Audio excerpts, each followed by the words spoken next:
হাসিনা সরকারের পতনের 4 দিন আগে দেশের শীর্ষস্থানীয় ব্যবসায়ী গোষ্ঠী বসুন্ধরা গ্রুপকে 2 বছর ঋণ পরিশোধ না করার সুযোগ দেয় বাংলাদেশ ব্যাংক। বেসরকারি খাতের ন্যাশনাল ব্যাংকে থাকা ঋণের জন্য গ্রুপটি এই সুবিধা পেয়েছে। দেশের একটি শীর্ষস্থানীয় দৈনিকের প্রতিবেদনে এ তথ্য জানানো হয়। প্রতিবেদনে বলা হয়, ন্যাশনাল ব্যাংকে বসুন্ধরা গ্রুপের ঋণের পরিমাণ 3,859 কোটি টাকা, যার মধ্যে সরাসরি ঋণ 3,844 কোটি টাকা। ব্যাংকটি থেকে এই ব্যবসায়ী গোষ্ঠী দেয়া সরাসরি ঋণ আইন অনুযায়ী তাদের জন্য প্রযোজ্য ঋণ সীমার 8 গুণ বেশি। বসুন্ধরার খেলাপি ঋণ পুনঃতফসিলের সময় বিশেষ সুবিধা দেওয়া হয়, যা ছিল তাদের খেলাপি ঋণ পুনঃতফসিলের দ্বিতীয় ঘটনা।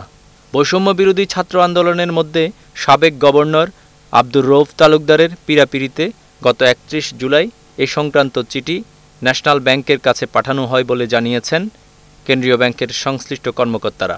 এর আগে ন্যাশনাল ব্যাংকের প্রস্তাবে অনুমোদন দেয় কেন্দ্রীয় ব্যাংক। ছাত্র জনতার অভ্যুত্থানের মুখে গত 5 আগস্ট শেখ হাসিনা সরকারের পতন হয়। বেসরকারি খাতের ন্যাশনাল ব্যাংকে থাকা ঋণের জন্য গ্রুপটি এই সুবিধা পেয়েছে।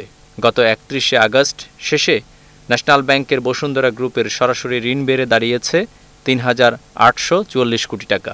ন্যাশনাল ব্যাংকে পাঠানো ওই চিঠিতে কেন্দ্রীয় ব্যাংক জানিয়ে দেয়, এই অনুমোদন ব্যাংকের অন্য কোনো গ্রাহকের বা অন্য কোনো ব্যাংকের অন্য কোনো গ্রাহকের ঋণ হিসাবে পুনঃতফসিলের ক্ষেত্রে নজির হিসাবে ব্যবহার করা যাবে না। ফলে বসুন্ধরা গ্রুপের জন্য দেয়া এই সুবিধাকে বিরল হিসাবে বর্ণনা করেছেন বাংলাদেশ ব্যাংকের কর্মকর্তারা। এ বিষয়ে বক্তব্য জানতে চাইলে বসুন্ধরা গ্রুপের 2 জন ঊর্ধ্বতন কর্মকর্তার সঙ্গে যোগাযোগ করা হলেও তারা মন্তব্য করতে রাজি হননি।